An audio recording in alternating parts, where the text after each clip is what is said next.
전직 아나운서인 손민아 씨가 책을 하나 냈는데요. 내가 가는 길이 꽃길이다, 이런 제목을 가지고 있더라고요.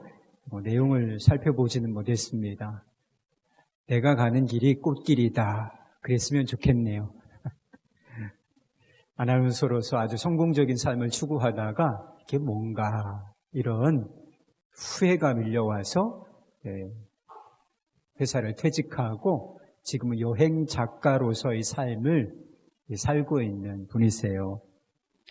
이 책을 소개하는 짧은 글을 제가 보게 되었습니다. 이런 글이 있었어요. 그분의 고백입니다.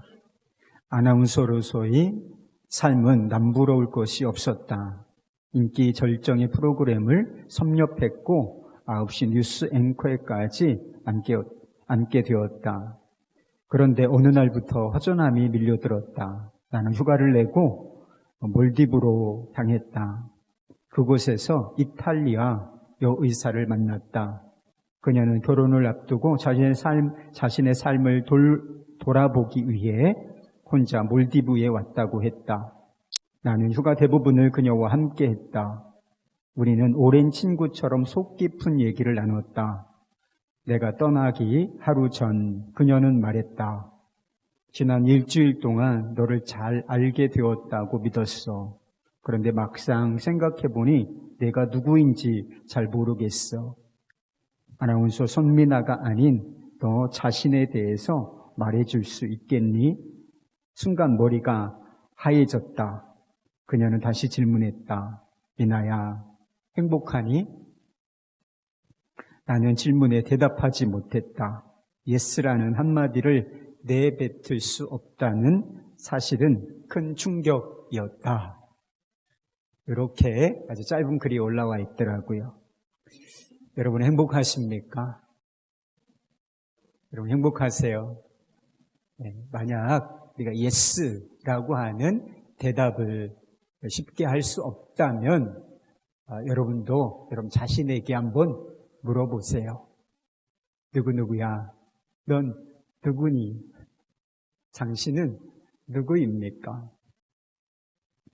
선원들은 큰 폭풍이 누구로 말미암은 것인지 그 원인을 찾고 싶어 했습니다. 그래서 제비를 뽑았는데 딱 걸렸다. 요나가 걸렸어요. 막상 제비는 뽑혔지만 이게 다 당신 때문이다, 이렇게 막무가내로 몰아붙이기는 좀 어려웠던 것 같습니다. 그래서 요나에게 직접 물어보게 돼요. 8절 말씀입니다. 우리가 그에게 이르되 청하건대 이 재앙이 누구 때문에 우리에게 임하였는가 말하라. 내 생업이 무엇이며 내가 어디서부터 왔으며 내 나라가 어디며 어느 민족에 속하였느냐 하니. 선원들이 요나에게 물은 것은 세 가지였어요. 내 생업, 내 직업이 무엇이냐, 그리고 내가 어디로부터 왔느냐, 그래도 어디 사는 사람이냐, 고향이 어디야, 이런 식의 질문이 있죠. 그리고 나라와 민족인 것입니다. 우리도 다른 사람에게 이런 질문을 할 때가 있지 않습니까? 어떤 일 하세요? 그리고 어디 사십니까? 그리고 고향이 어디세요? 출신이 어디십니까? 이런 질문을 할 때가 있는데 다 그 사람에 관해서 좀 알고 싶을 때 이런 질문을 하게 되는 것입니다. 그런데 요나는 이 질문에 대해서 이렇게 대답해요. 우리 9절 말씀인데 이건 한번 같이 읽어보십시다. 시작. 그가 대답하되 나는 히브리 사람이요 바다와 육지를 지으신 하늘의 하나님 여호와를 경외하는 자로라 하고. 요나는 일단 자신이 세 가지를 물었는데 두 가지를 대답해요. 자신이 선지자라고 하는 뭐 하는 사람입니까? 이렇게 물었을 때 저는 선지자입니다, 이렇게 대답하지 않아요. 일단 패스. 왜? 도망치고 있는 중이니까. 그리고 자신이 히브리인이며 하나님을 경외하는 자라고 대답합니다. 우린 여기서 요나가 무엇을 중요하게 생각하고 있는지 알 수 있게 돼요. 요나의 삶의 우선순위가 무엇인지 엿볼 수 있게 됩니다. 그가 히브리인인 거 맞아요. 그리고 하나님을 믿는 사람인 것 맞습니다. 문제는 순서라고 하는 거예요. 여러분, 우리가 제일 먼저 말하는 거, 그게 제일 중요한 거거든요. 그는 자신이 누구를 믿는가 보다 자신이 어느 민족인가를 먼저 이야기하고 있다는 것이죠. 그래서 어떤 사람이 이 문제를 이렇게 해석했습니다. 요나는 자신의 민족을 먼저 밝히고 그 다음에 종교를 밝혔으니 그가 속한 민족이 그의 자기 정체성에서 가장 중요한 부분이라고 추론할 수 있겠다. 이렇게요. 우리가 자신에 관해서 가장 먼저 말하고 싶어하는 것, 그리고 다른 사람들과의 대화 속에서 가장 자주 언급하는 내용들 있잖아요. 여러분, 언어생활 한번 생각해 보십시오. 제일 많이 말하고, 그리고 어떤 순간에 탁 튀어나오는 말들, 그것이 사실은 내가 이해하고 있는 나이고요. 다른 사람이 알아주었으면 하는 나인 것입니다. 한마디로 그것이 나의 나됨, 정체성의 뿌리라고 하는 것입니다. 아까 소개해드렸던 이 손민아 씨는 외국인 친구와 많은 시간을 보내면서 많은 대화를 나누었어요. 그런데 이 손민아 씨가 이 외국인 친구에게 전해준 메시지는 무엇이었습니까? 아나운서 손민아였던 것입니다. 내가 아나운서다. 난 아나운서야. 아나운서는 한국 사회에서는 성공한 여성 직장인 이런 평가가 있는 것 같습니다. 난 아나운서야. 9시 뉴스 앵커야. 이 자부심이 너무나 컸고 그것을 중요하게 생각했기 때문에 수많은 대화를 낯선 사람과 오랜 동안 대화를 했지만 결국 그에게 전달했던 메시지는 아나운서 손민아였던 것입니다. 요나는 니느웨로 가서 심판과 회개의 메시지를 전하라고 하는 하나님의 부르심을 받았습니다. 그런데 그것을 거부하고 그 반대 방향에 있는 다시스로 배를 타고 도망가고 있는 중입니다. 이제 요나가 왜 이런 선택을 하고 이런 행동을 하게 되었는지 좀 이해할 수 있을 것 같습니다. 하나님의 말씀을 딱 들어보니까 이게 답이 나오는 거예요. 하나님의 말씀에 내가 순종하면 우리 민족의 안위, 행복에 위협이 될 수도 있겠는데 이런 생각이 마음에 들어왔던 것입니다. 하나님의 부르심에 순종할 것인가? 아니면 민족의 안위를 선택할 것인가? 요나는 갈등 상황 속에서 후자를 선택합니다. 왜 이런 선택을 내렸던 것일까요? 이 요나에게는 히브리 민족이 중요했기 때문입니다. 이게 너무나 중요한 문제였기 때문에 하나님을 경외하는 자라고 하는 이름은 가지고 있지만 그 부르심을, 그 말씀을 거역하고 도망쳤던 것입니다. 요나는 자신을 세상을 창조하신 하나님을 경외하는 사람이라고 말했어요. 하나님을 경외한다는 것이 몇 가지 뜻이 있습니다. 하나님을 믿는 사람입니다. 하나님을 나는 사랑합니다. 그리고 하나님을 두려워하는 자입니다. 이런 뜻을 담고 있는 것이죠. 그런데 현실에서가 문제예요. 여러분, 하나님 믿으시죠? 하나님 믿으시니까 이 자리에 나와 계신 것 아니겠습니까? 난 하나님을 믿는다. 오케이, 좋아요. 그런데 정말 우리가 무엇을 믿는지는 사실 우리의 선택 속에서 드러나는 것입니다. 현실에서는 하나님에 대한 사랑과 충성심보다 민족에 대한 애착과 충성심이 앞서 있었다는 것. 그랬기 때문에 요나가 불순종을 선택하게 되었던 것이에요. 여러분, 우리도 하나님을 믿는다고 생각합니다.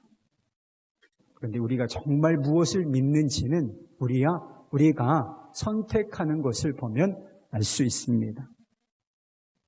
우리가 정말 무엇에 가치를 두고 중요하게 생각하는지는 내 말이 아니라 내가 선택하는 것들을 보면 알게 된다는 거예요. 우리가 선택하는 것, 특별히 충돌 상황, 뭘 선택할까? 이렇게 갈등 상황이 벌어질 때 내가 선택하는 것, 그게 내가 사랑하는 거예요. 그게 내가 믿는 거예요. 우리의 손발이 움직이는 것, 우리의 몸이 움직이는 것, 그걸 내가 믿고 있다는 것입니다. 여러분, 요나가 자기 민족을 사랑한 게 죄인가요? 잘못된 겁니까? 아니에요. 민족을 사랑하지 않아서 문제이지. 나라와 민족을 사랑하는 것은 정당한 것입니다. 문제는 하나님에 대한 사랑보다 민족에 대한 애착과 사랑이 앞서 있었다는 점에 있었습니다. 여러분, 무엇이든지 그게 다 좋은 것이고 정당한 것일 수 있지만 그것이 무엇이 되었든지 하나님보다 앞서게 되면, 우리 마음속에서 중요한 위치를 차지하게 되면 여러분, 다 그것은 우상으로 변질되어 버리게 되는 것입니다. 민족에 대한 사랑과 애착, 정당한 것이지요. 그런데 이것이 하나님보다 더 중요한 문제가 되면 요나처럼 민족주의라는 우상에 빠지게 되는 것입니다. 여러분, 우리의 삶에 돈은 필요한 것인가요? 중요한 문제입니까? Of course. 그래요. 돈은 필요한 거고 중요한 거예요. 그러나 돈에 대한 필요가 하나님에 대한 믿음과 사랑보다 앞서게 되는 경우에 무엇으로 변질되어지는가? 물질주의, 황금 만능주의로 변질되어 버리고 마는 것입니다. 여러분, 일은 소중한 것입니까? 그래요. 일에 대한 애착, 열심히 일하는 거 중요한 문제죠. 그러나 일에 대한 열심이 하나님에 대한 열심을 앞지르게 되면 요건 일중독 그리고 성공주의라는 이 우상이 되어버리고 마는 것입니다. 여러분, 우리에게 즐거움이 필요합니까? 기쁨이 필요한가요? 삶에서 활력소가 되는 것이죠. 맨날 이렇게 하고 죽을 맛이야. 아니에요. 기쁨이 필요해요. 우리에게는 즐거움이 필요해요. 그렇지만 이 기쁨과 즐거움에 대한 갈망이 하나님과의 관계, 교제에서부터 오는 이 기쁨을 능가하게 되면 여러분, 우리는 쾌락주의라고 하는 우상을 섬기게 되는 것입니다. 우리 마음에서 하나님보다 더 중요한 것이 생기면 도대체 우리에게 어떤 일이 벌어질까? 심각한 일이 벌어지죠, 뭐. 근데 중요한 문제가 있어요. 우리 마음속에서, 우리의 삶 속에서 결코 불안과 두려움을 몰아낼 수가 없다는 사실입니다. 만약 하나님의 명령을 거부하고 도망치는 요나에게 당신은 행복하십니까? 요나야, 요나씨, 행복하세요? 이렇게 물었다면 요나가 뭐라고 대답할 수 있었을까? I'm happy. 물론이죠. 전 행복해요. 라고 대답하기 어려웠을 것이라고 싶습니다. 여러분, 생각해 보세요. 우리가 왜 행복하지 않습니까? 우리의 삶이 왜 이리 불안하고 두려운지 한번 생각해 보세요. 나라가 없어서 그렇습니까? 그럼 우리에게 돈이 없어서 그런가요? 우리에게 직업이 없기 때문입니까? 아니면 우리가 도무지 열심히 살지 않기 때문에 우리의 삶이 불만족스럽고 불안하고 두려운 것인가? 그렇지 않습니다. 도리어 우리가 그런 것들로부터 만족과 행복을 얻으려 하기 때문인 것입니다. 우리가 그런 것들로부터 삶의 안전을 확보하려고 하기 때문이라고 하는 것입니다. 여러분, 직업이 소중한 거예요. 그것이 우리의 삶의 일부인 것은 맞습니다. 우리를 어느 정도 설명해 줄 수 있는 것은 맞아요. 돈이 우리에게 어느 정도 만족과 안정감을 주는 것은 맞아요. 부인할 수 없습니다. 그러나 그런 것들은 본질적으로 허약하다. 그리고 흔들리는 것들이라는 것이죠. 들어갈 때가 있으면 나와야 할 때가 있고요. 올라갈 때가 있으면 내려올 때가 있는 법입니다. 그리고 얻을 때가 있으면 잃어버릴 때가 생기는 것들이라고 하는 것이지요. 여러분, 들어갈 때와 올라갈 때, 그리고 얻을 때는 괜찮은 것 같아요. 자신감이 생기고 나도 제법 괜찮은 사람이구나 스스로 이렇게 생각할 수도 있습니다. 문제는 내려와야 할 때, 그리고 나가야 할 때, 그리고 잃어버릴 때인 것입니다. 그런 때가 우리가 예상치 않은 때에 찾아올 수 있는데, 그때가 찾아오면 거기에 마음을 두고 살아가는 사람들은 여러분 견디기 어렵습니다. 상한가를 치던 자존심은 하한가로 곤두박질 치기 십상이에요. 내게 기쁨을 주던 만족을 주던 그런 원인이었던 것이 내게 근심거리가 되고, 그리고 나를 슬프게 하는 원인이 되고 만다는 것입니다. 한순간에 난 뭐지? 이건 뭐야? 이렇게 머리가 하얗게 되는 순간이 찾아올 수도 있다는 것입니다. 우리가 마음에 하나님보다 더 중요한 것이 생기면 중요한 문제가 우리의 삶에 생겨요. 우리가 아주 편협하고 배타적인 사람으로 변해버린다는 거예요. 여러분, 요나가 얼마나 편협하고 배타적인지를 한번 보십시오. 하나님께서는 이방 민족, 이 니느웨, 아수르에게 은혜를 베푸시려고 준비하고 계십니다. 그런데 선지자라고 하는 사명을 받은 사람이 그걸 거부해요. 하나님의 은혜를 가로막고 서서 저 니느웨는 망해야 마땅합니다. 이렇게 말한다는 것이죠. 여러분, 이유는 한 가지예요. 히브리인이라고 하는 민족적인 정체성이 너무나 강했기 때문에요. 어느 정도로 강했는가?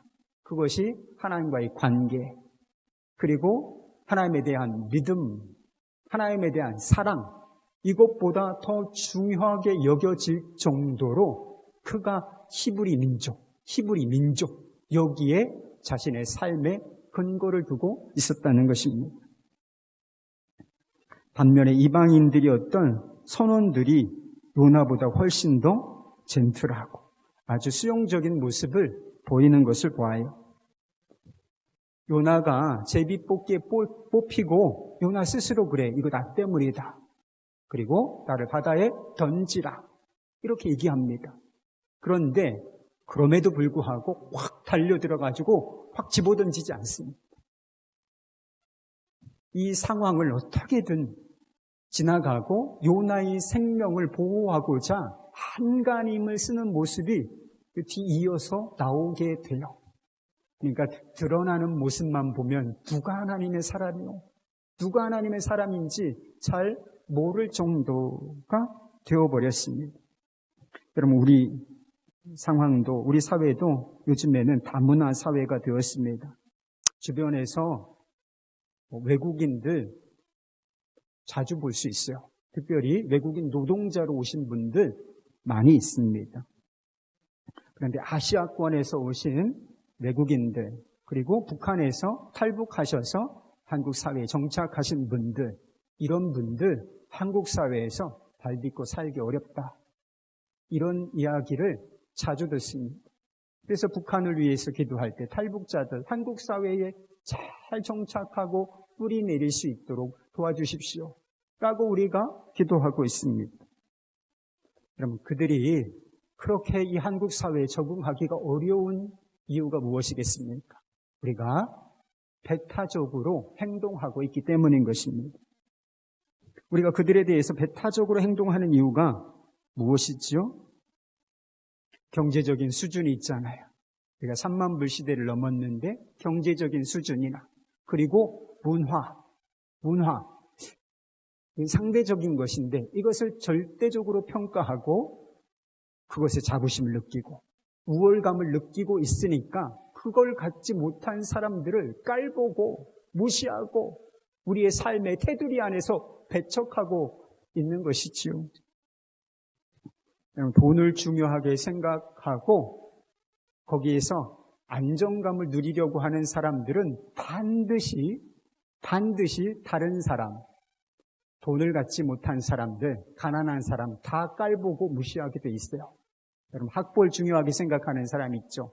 학벌을 중요하게 생각하고 거기서부터 자존감을 얻고 싶어 하는 사람들은 반드시 가방끈 짧은 사람들, 학벌이 변변치 않은 사람들 다 무시하고 깔보게 되어 있습니다. 반대로 자기보다 돈 많고 학벌 좋은 사람들 만나면 기가 죽어버려요. 열등감 느낀다고 사람이 겸손해지나 그런 법은 없다는 것이지요. 자신이 갖지 못한 것을 가진 사람들 되게 싫어합니다. 주는 거도 그 사람이 아무 일도 안 했는데 너무 미워해. 이런 일이 실제로 일어납니다. 교만하든지 열등감에 빠져 있든지 다 다른 사람을 존중하지 못하고 배타적으로 행동하게 된다는 것입니다. 요나는 자신이 히브리인이다. 이거 민족적인 정체성이라고 하죠. 이걸 대단히 중요하게 생각하고 있었습니다. 그러나 요나가 한 가지 망각하고 있는 사실이 있었습니다. 내가 히브리인이다. 그 히브리인됨의 이유는 무엇이죠?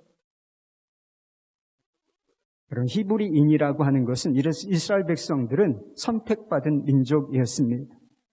그런데 그들이 무슨 특별한 자격이 있어서가 아니라 그냥 하나님께서 선택하여 구별하신 거예요.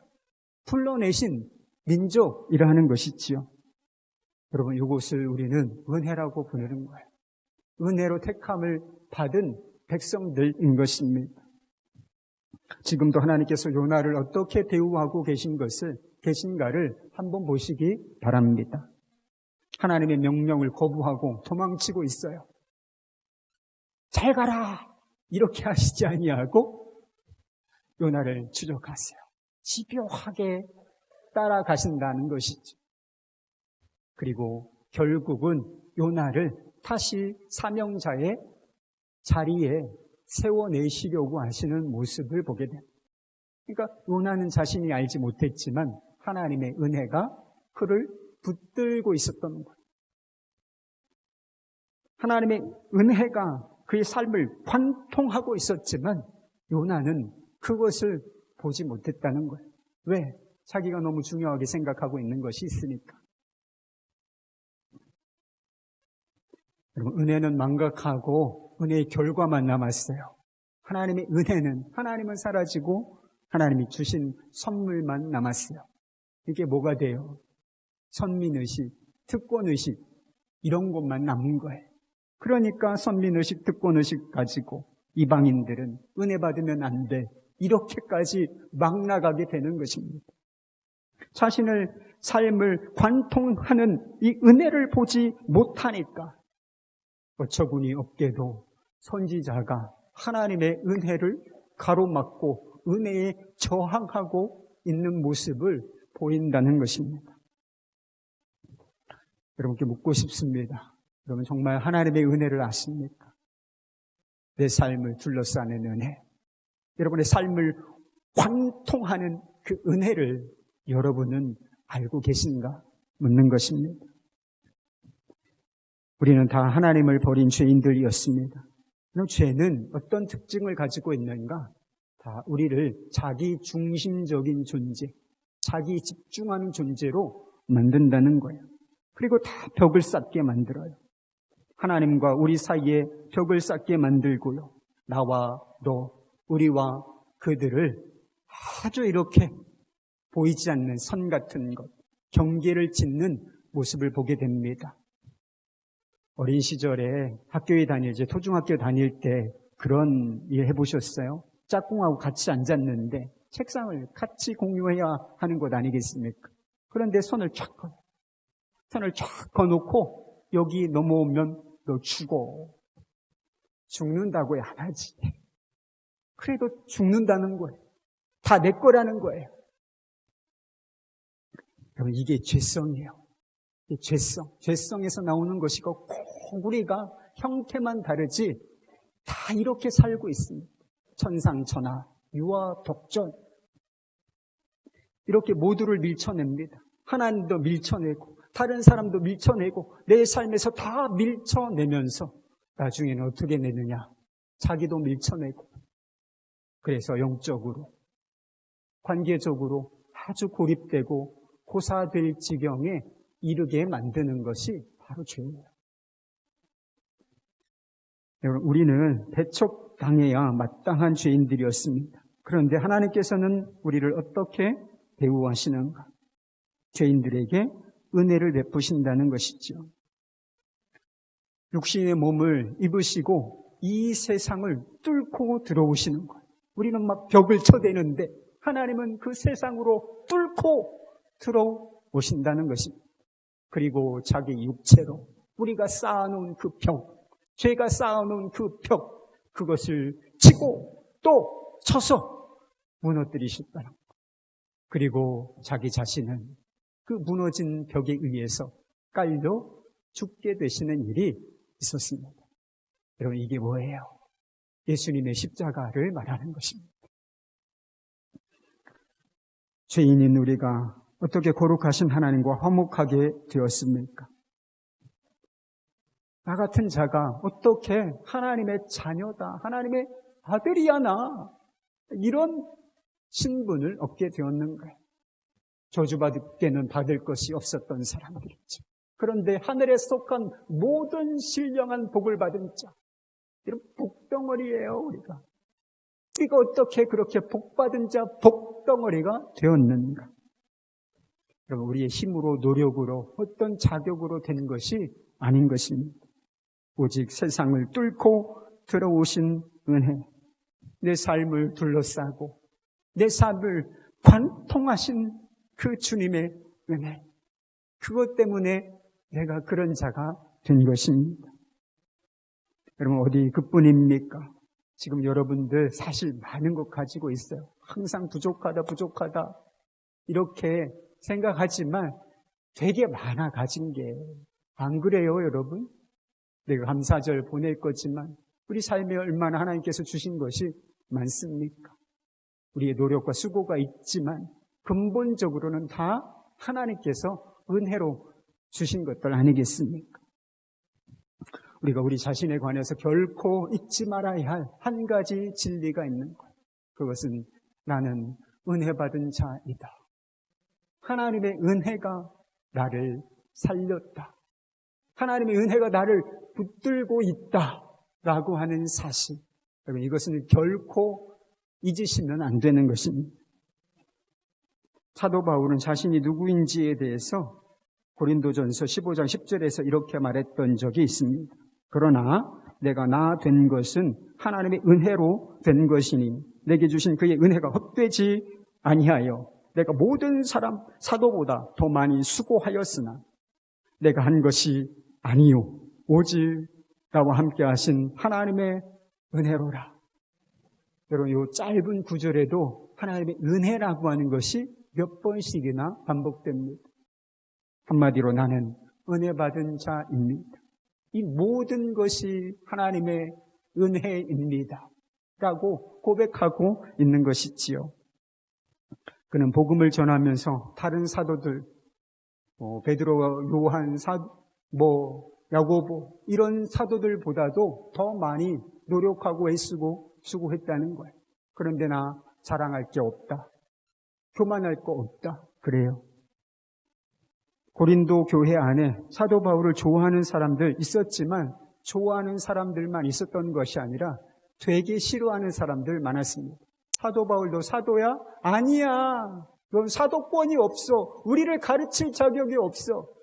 이렇게 밀쳐내는 사람들 너무나 많았어요. 그렇지만 사람들의 시선과 평가에 그는 흔들리지 않았습니다. 심지어는 뭐라고 말하느냐면 나는 내가 나를 어떻게 생각하는지도 중요한 문제가 아니다. 이렇게까지 얘기해요. 삶의 뿌리를 자신의 어떠함에 두지 아니하고 오직 하나님의 은혜에 두고 있었다는 것입니다. 그러니까 어떤 상황 속에서도 흔들리지 않았던 거예요. 우리를 향한 하나님의 은혜와 상황이 은혜가 또 사랑이 상황에 따라서 흔들리는지를 한번 생각해 보세요. 우리의 수고와 노력에 따라서 또는 우리의 성공과 실패에 따라서 하나님의 은혜가 변합니까? 우리의 민족, 우리의 직업 또는 우리가 가진 경제력, 학벌 이런 것들에 따라서 하나님의 사랑이 커졌다, 줄었다, 있었다, 없었다 이런 상황이 됩니까? 우리가 오해하는 경우가 있어요. 그럴 것이라고 오해하는 사람들 있지만 진리는 그렇지 않습니다. 하나님께서는 이런 것들과 상관없이 나를 항상 그리고 더 사랑할 수 없을 정도로 최고로 사랑하고 계신다. 끊임없이 세상이 끝나고 하나님 앞에 설 때까지 이 은혜와 사랑은 중단됨이 없고 변함이 없을 것이다. 그것이 무엇이 그 진리를 보여주는가? 우리 주 예수 그리스도의 십자가가 보여주는 것입니다. 우리를 향한 여러분 이 사실을 믿고 정말 거기에 삶의 뿌리를 내리면 모든 것이 달라지게 돼 있어요. 소유나 환경, 항상 유동적인 것들이지. 이것과 상관없이 안정감을 갖게 되는 것은 물론입니다. 자신의 약점, 연약함, 결점, 부끄러운 모습 없어요, 여러분? 다 있어요. 그런데 세상에서는 이거를 밝히지 않습니다. 드러내지 않아요. 죽음이니까. 그런데요, 우리가 하나님의 은혜를 알게 되고 거기에 우리의 삶의 기초를 두게 되면 나 자신의 연약함, 부족함, 결점, 그리고 부끄러운 죄까지 다 인정할 수 있는 용기를 가지게 돼요. 담대한 마음을 갖게 됩니다. 겸손한 마음으로 다른 사람들을 존중하고 포용할 수 있는 힘을 갖게 된다는 것입니다. 사도 바울이 자신을 나중에는 어떤 표현을 썼느냐면 디모데전서인가요? 나는 죄인 중에 괴수라 이렇게 이야기했던 적이 있어요. 이게 무슨 뜻이에요? 역설적인 표현이에요. 나는 그토록 은혜 받은 자입니다. 나는 그토록 하나님의 긍휼과 자비 가운데 있는 자입니다. 이게 내가 죄인 중에 괴수라 이런 뜻이에요. 여러분 다른 사람들 수용하고 품어내고 사랑하는 거 어렵죠? 어렵죠? 그런데요 한번 생각해 보세요. 내가 죄인 중에 괴수라. 나는 정말 죄인 중에 짱아찌였어요. 나같이 약한 자가 없어요. 그런데 내가 은혜 받은 자입니다. 이런 확신이 있으면 그 사람이 누구를 못 품어내겠는가? 그 사람이 누구를 받아내지 못하겠는가? 말입니다. 누가복음에 나오는 탕자 이야기에서 첫째 아들은 팡팡하게 살다 온 이 동생, 그 동생을 품어주지 못합니다. 그리고 동생을 무조건적으로 받아주신 아버지를 향해서 원망하고 분노하기까지 합니다. 왜요? 나는 성실하니까. 난 괜찮은 사람이니까. 난 아버지의 집을 떠난 적도 없고 저렇게 방탕하게 산 적도 없으니까. 그게 내 자존감이요. 그도 요나처럼 하나님의 은혜를 모르고 있었기 때문인 것입니다. 어떤 목사님이 목회를 잘하고 싶었대요. 저 목사는 다 목회를 잘하고 싶습니다. 저도 목회를 엄청 잘하고 싶어요. 자기가 보니까 세상에 정말 엉터리 같은 신자들이 너무 많더래요. 저 사람이 예수 믿는 사람이야. 저 사람이 밥 먹으면서 기도를 해? 너무 이해 안 되는 상황들이, 저걸 어떻게 신자라고 말할 수 있나? 저걸 어떻게 예수 믿는다고 말할 수 있나? 이런 사람들이 잘 삽시다 좀 너무 많더라는 거예요. 그래서 자기는 목회할 때 그런 사람, 그런 신자들 만들지 말고 정말 온전한 신자들을 세워야 하겠다. 그런 생각을 하셨다는 거예요. 바른 생각이죠. 그런데 요즘 와서 드는 생각이 있다고 했어요. 자기가 가장 심혈을 기울여서 온전하게 세워야 할 사람이 누군가, 그 성도가 누군가, 사실은 자기 자신이다 라고 하는 거를 너무 깊이 깨닫고 있다는 거예요. 그분이 이렇게 말씀하셨어요. 저는 요즘 이런 생각을 많이 합니다. 다른 사람 목회할 생각 말고 내 자신부터 목회 잘하자. 그런데 그게 참 어렵습니다. 잘 아시지 않습니까? 세상에서 제일 문질거리고 교활하고 고집불통이고 이기적이고 무리한 성도가 요 나라는 걸 말입니다. 플로이드 맥클랑이라는 분이 있는데 그분이 독특한 책을 쓰셨어요.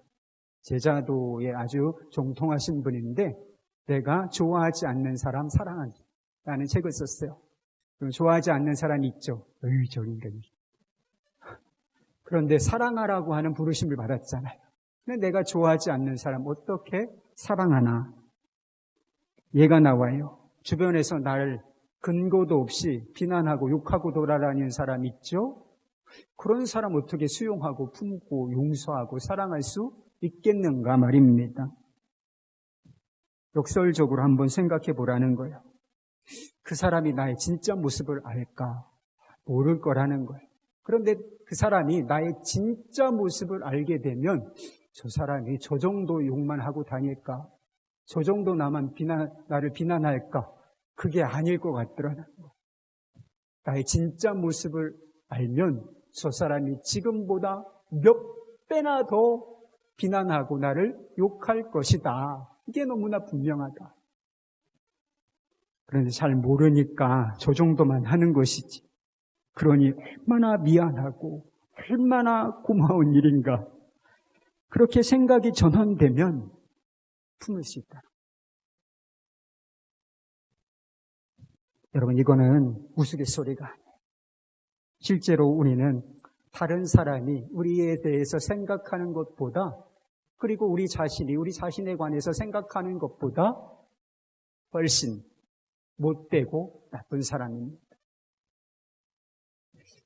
선한 것 하나 없는 사람, 이기적이고 고집불통이고 교활하기까지 하고 이중적이기까지 한 사람, 그게 나예요. 그게 나. 여러분, 그런데 그거 아십니까? 하나님께서 그런 자들을 위하여 예수 그리스도의 생명을 주셨고, 그리고 우리의 삶을 은혜로 둘러싸시고 지속적으로 우리의 삶을 은혜로 뚫어내고 계시다는 사실을 말입니다. 우리가 이 진리를 안다면 우리가 누구를 무시하고 배척할 수 있겠습니까? 하나님께서 누구에게 은혜를 주시겠다고 하시는데 우리가 어떻게 그것을 가로막고 거절할 수 있겠는가 말입니다. 빅토르 위고가 쓴 장발장 아시죠? 장발장, 그는 먹을 것이 없는 사람이었습니다. 그런데 그 사람에게 빵과 잠자리를 제공해 준 주교가 있었어요. 그런데 이 장발장은 배은망덕한 일을 합니다. 아침에 나올 때 그 주교의 집에서, 주교관에서 은쟁반을 훔쳐서 나와요. 근데 결국은 걸렸죠. 경찰에게 잡혀서 이 주교 앞에 서게 됩니다. 그런데 주교가 어떤 일을 하는가? 자비를 베풀어 줍니다. 왜 은쟁반만 갖고 가셨어요? 내가 준 은촉대 있잖아요.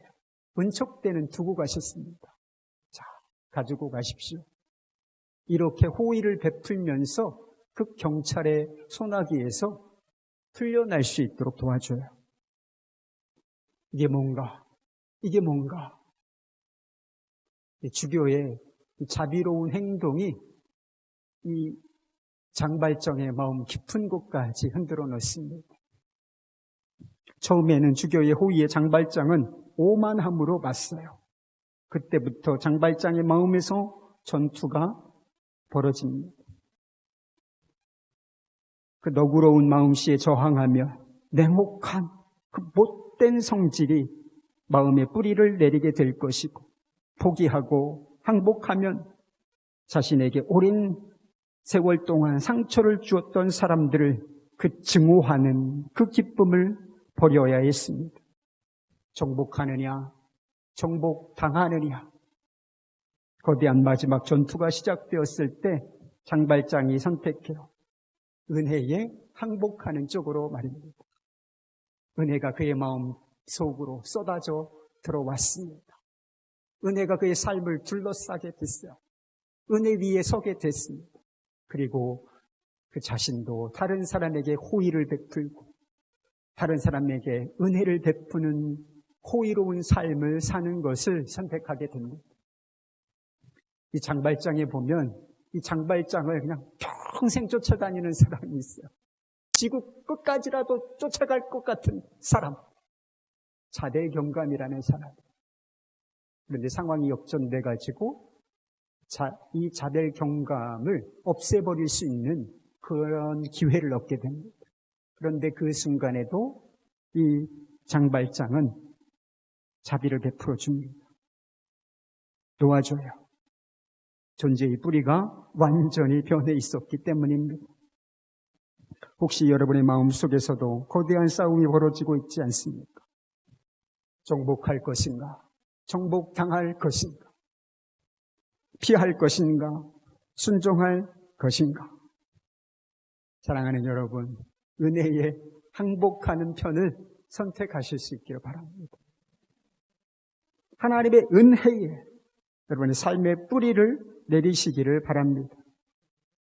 그리고 주님께서 그렇게 하셨던 것처럼 우리의 삶을 뚫고 들어와 우리의 삶을 혁명적으로 바꾸어 놓으셨던 것처럼 우리도 벽을 치고 있는 그 사람, 내 마음의 벽도 뚫고 그 사람의 친 벽도 뚫고 들어가 그들의 온 마음을 녹이는 사랑과 용서의 삶을 살아내실 수 있기를 우리 주님의 이름으로 축복합니다.